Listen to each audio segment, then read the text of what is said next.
ਅੱਜ ਅਸੀਂ ਲਈਏ ਨਵੀਂ ਗੱਡੀ। ਕਿੱਥੇ ਚੱਲੇ ਮੰਮੀ ਹੁਣ ਆਪਾਂ? ਚੱਲੇ ਹੁਣ ਗੁਰਦੁਆਰੇ ਮੱਥਾ ਟੇਕਣ। ਹੈਂ? ਮੰਮੀ ਨੇ ਸ਼ਾਲ ਵੀ ਅੱਜ ਤਾਂ ਨਵਾਂ ਲਿਆ ਹੈਗਾ। ਕਿਵੇਂ ਲੱਗਦਾ ਮੰਮੀ ਗੱਡੀ 'ਚ ਬਹਿ ਕੇ?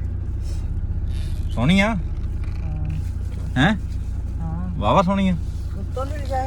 ਐਂਦੀ ਹਾਂ ਇੱਥੋਂ ਦੀ ਚੱਲਦੇ ਵੱਡੇ ਰਾਹ ਚੱਲਦੇ ਆ। ਮੰਮੀ ਕਹਿੰਦੀ ਵੱਡਾ ਗੇੜਾ ਲੈਣਾ ਹੈਗਾ ਸਕੂਟਰ।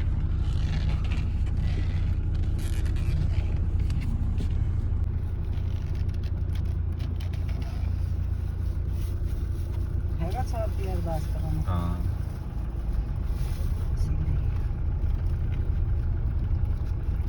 ਅਸੀਂ ਲਈ ਹੈ ਕ੍ਰਿਸਟਾ 2018 ਮਾਡਲ, 18 ਹੀ ਲੱਖ ਦੀ।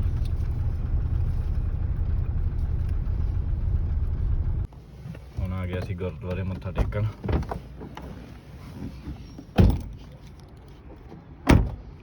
ਆਹ ਗੱਡੀ ਲਈ ਹੈ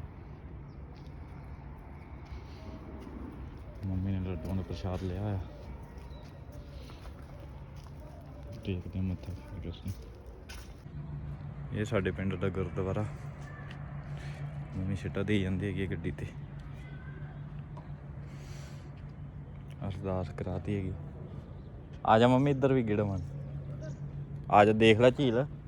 ਝੀਲ ਆ ਰਹੀ ਬਸ ਉੱਥੇ ਹੀ ਦੇ ਦੇਣਾ ਸੀਗਾ, ਟਾਇਰ ਦੇ ਨਾਲ ਪਾ ਦੇ। ਮੰਮੀ ਤਾਂ ਪਹਿਲੀ ਵਾਰੀ ਲੇਖ ਵੇਖ ਰਹੀ ਹੈ ਸਾਡੇ ਪਿੰਡ ਵਾਲੀ।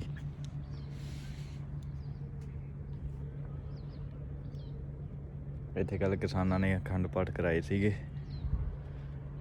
ਇਹ ਹਾਲ ਬਣਿਆ ਹੋਇਆ ਇੱਥੇ, ਮੈਰਿਜ ਮੂਰਿਜ ਵਗੈਰਾ ਪਿੰਡ ਦੇ ਸਾਰੇ ਪਾਠ ਵਗੈਰਾ ਹੁਣ ਇੱਥੇ ਹੁੰਦੇ ਬਾਹਰ। ਤੂੰ ਪਹਿਲਾਂ ਦੇਖੀ ਨਹੀਂ ਕਦੇ? ਮੰਮੀ ਵੇਖੇ ਕਿਵੇਂ ਬਾਹਾਂ ਕਰੀ ਜਾਂਦੀ।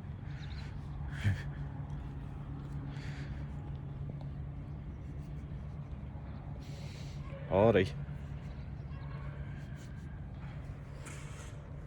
ਨਵਾਂ ਸ਼ਾਲ ਲਿਆ ਮੰਮੀ ਨੇ ਅੱਜ।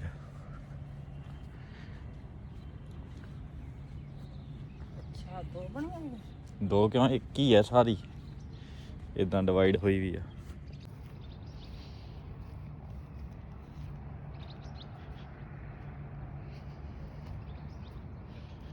ਇਹ ਪਿੰਡ ਦੀ ਝੀਲ।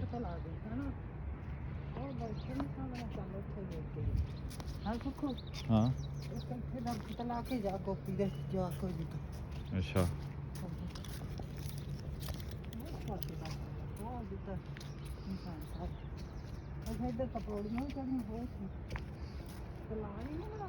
ਇਹ ਝੀਲ ਆ ਸਾਰੀ, ਪਹਿਲੀ ਵਾਰੀ ਵੇਖੀ ਨਾ।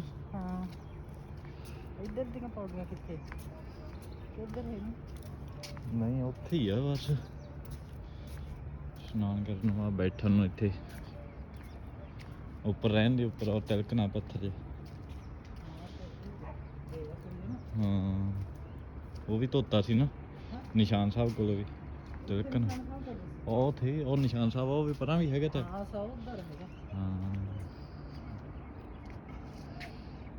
ਸਾਰਾ ਨਹੀਂ ਪਤਾ ਕਾਹਦੇ ਵਾਸਤੇ ਬੰਨੀਆਂ ਹੁੰਦੀਆਂ। ਜੇ ਕਿਸੇ ਨੂੰ ਪਤਾ ਤਾਂ ਦੱਸੋ ਕਾਹਦੇ ਵਾਸਤੇ ਨਹੀਂ, ਕਾਹਦੇ ਵਾਸਤੇ ਆ ਮੰਮੀ ਇਹ? ਕਿ ਕੋਈ ਪੰਛੀ ਪੁੰਛੀ ਬੈਠ ਜਾਓ ਤੇ ਪਾਣੀ ਪੀਣ ਨੂੰ ਹਨਾ। ਚਲੋ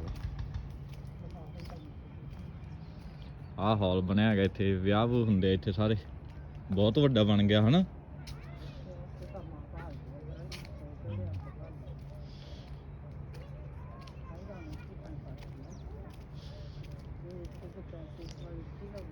ਹਾਂ ਸਾਡੇ ਪਿੰਡ ਦਾ ਗੁਰਦੁਆਰਾ ਕਮੇਟੀ ਦੇ ਅੰਡਰ ਆ। ਉਹ ਖੜੀ ਆਪਣੀ ਗੱਡੀ।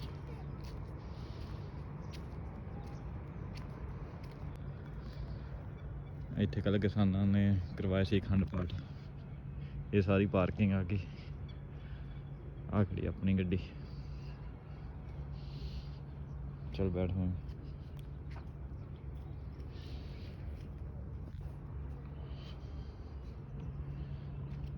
ਸੁਬਹ ਦੇ 7:30 ਹੋ ਗਏ ਆ।